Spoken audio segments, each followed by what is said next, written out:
It's never a bad time to have your starter go 7 and to win by a large margin, but like how big was that at this time for you guys? Yeah, it's like you say, never a bad time, but very timely for all the obvious reasons, right? But Dylan was really good. We got into that starter 7-inning spot that is really important to us, and obviously we were able to open it up with a lot of relentless at bats throughout. Top of the lineup, carrying the weight for the most part down through bogey, but whole team effort. Malty contributed the 9, but yeah, it was important. There's a couple things in there that like Cease getting to be this guy. How important would that be for you guys here? Huge. Huge, and the way he did it tonight is a great blueprint for it. Dominated 0 and 1-1 counts. So he's just first three pitches were 2 out of 3 were almost all strikes. So he does that. It's earlier outs. It's sets him up for the strikeout that he clearly has and wants, but also allows him to get earlier outs, which wins for 100 pitches, 7 innings. That's pretty much the recipe. And these other ones fairly obvious, but you've been kind of haven't gotten it a whole lot. Is the top of the order all contributing?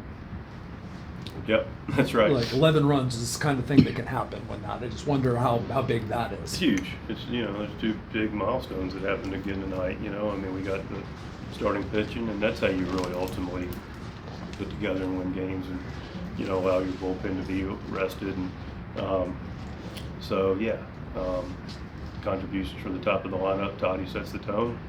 Fantastic, just a force in every aspect of the game with the bat in his hand on the bases. Louis got his magic wand going. Manny's being Manny, and Jackson looks like who he is, and Cease continues to take good at bats, and Bogey's shoot the line out to center, and could easily have a 4-hit night. You said Dylan's start was timely for obvious reasons, and I'm wondering if you could kind of go into Right. those obvious reasons. Just what it means for resetting the bullpen ahead of, as part of a stretch that you guys are in right now. Yeah, no, that's the maybe it's not so obvious, but yeah, I need to explain it. The starting pitching, being able to go deep in the game is a big part of it. Not to force it, but to be able to do it and do it effectively. So that's a starting point. And then you mentioned the bullpen. Especially in the stretch of games we are in, you can be a little bit more aggressive with your bullpen if you're in a stretch where we were at the beginning of the season, first 5 or so weeks, where days off were more available, but they're just not right now. So we've been having to, and the guys have been great in the bullpen, as we all know. No bullpen's perfect, clearly, but we've relied on them a lot, and they picked our spots for them and been able to get them where they need to be for the most part. But that's not a recipe you want to hold on to for a long period of time. And then also coupled with the offensive numbers that allowed us to go and just Morgan grab the 8th and 9th and have a little breathing room. So all of that's important for those reasons. When Tatis and Arise are going like they did tonight, can you speak to the way they maybe kind of play off each other, and the way Arise can put the ball in play and Tatis can run?